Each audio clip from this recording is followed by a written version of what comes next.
Jus lemon ini ternyata bisa menjadi baterai sederhana untuk menyalakan jam loh. Kok bisa ya? Simak video ini sampai tuntas.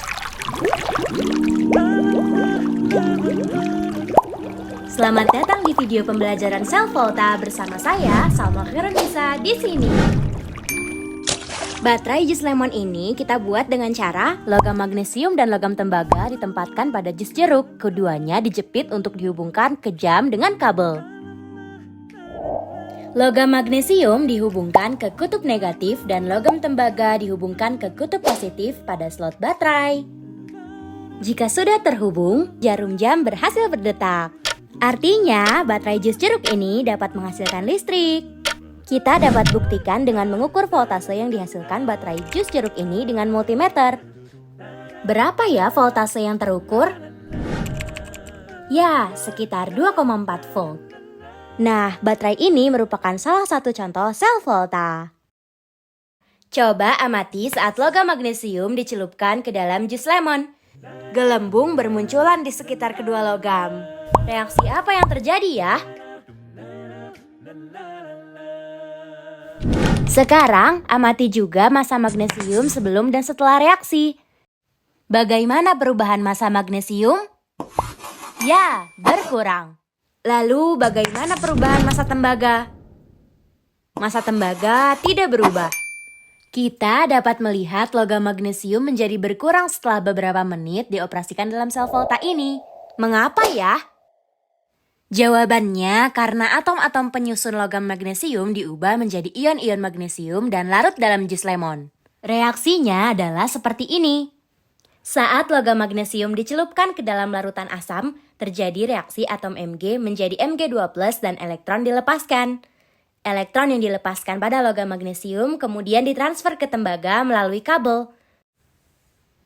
Karena tak ada ion tembaga atau Cu2+ di dalam jus lemon ini, maka elektron ini digunakan oleh ion H+ untuk menjadi gas H2 yang dramatis sebagai gelembung di sekitar kedua logam.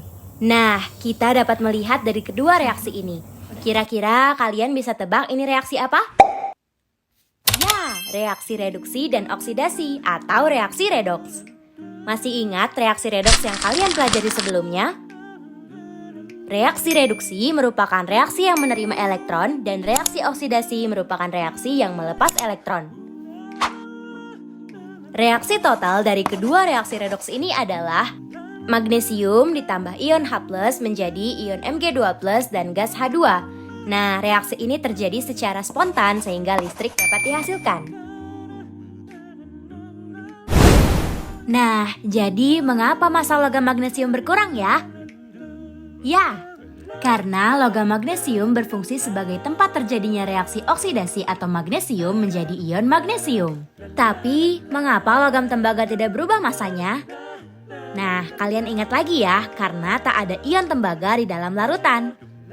Maka atom-atom tembaga pada logam tembaga tidak terjadi reaksi apapun. Sehingga dalam sel volta ini, logam tembaga hanya berfungsi sebagai elektrode tempat terjadinya reaksi reduksi. Reduksi apa yang terjadi? Ya, ion H+ tereduksi menjadi gas H2. Jadi itulah sebabnya massa tembaga tak bertambah ataupun berkurang. Nah, sekarang kita lihat contoh lain dari sel volta yuk. Sel volta yang seperti ini memiliki komponen-komponen yaitu logam tembaga, logam seng, 2 gelas kimia berisi larutan elektrolit yaitu tembaga 2 sulfat dan seng sulfat.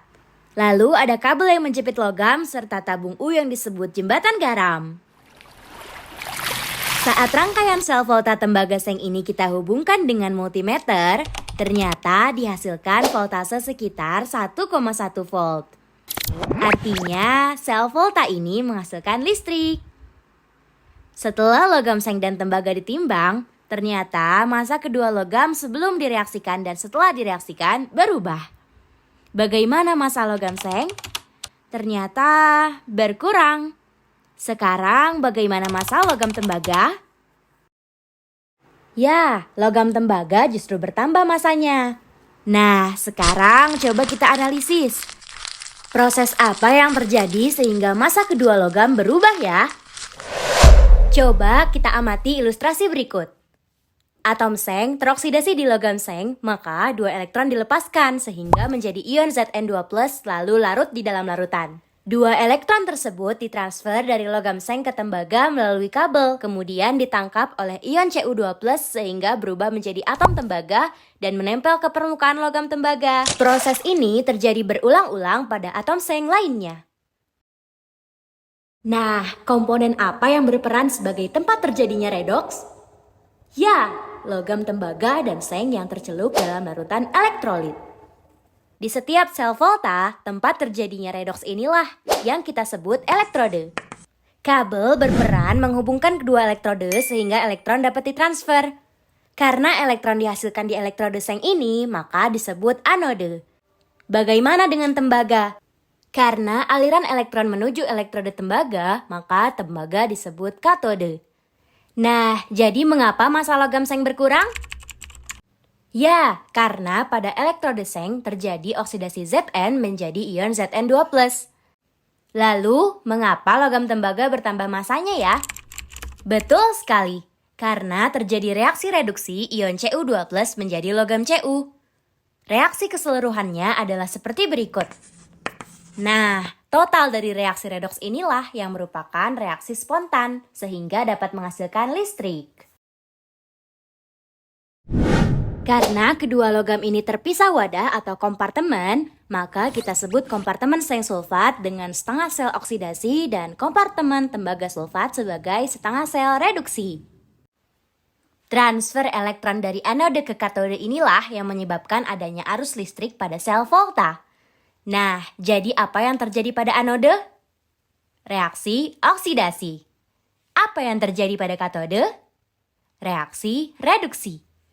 Untuk membantu kita mengingat di elektrode mana reaksi reduksi atau oksidasi terjadi, caranya adalah lihat huruf awal anode dan oksidasi. Keduanya sama-sama berawalan huruf vokal. Sedangkan huruf awal katode dan reduksi, keduanya sama-sama berawalan huruf konsonan. Sekarang, apa ya fungsi tabung U terbalik yang menghubungkan dua setengah sel ini? Nah, tabung U ini disebut jembatan garam. Lihat ilustrasi berikut ya.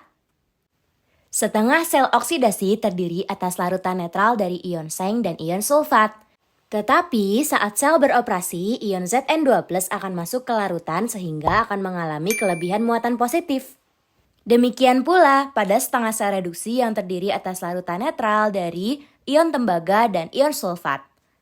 Karena ion tembaga dilepaskan untuk membentuk atom tembaga, maka di larutan tembaga 2 sulfat akan kelebihan muatan negatif. Lihat, sekarang muatan kedua larutan jadi tidak netral.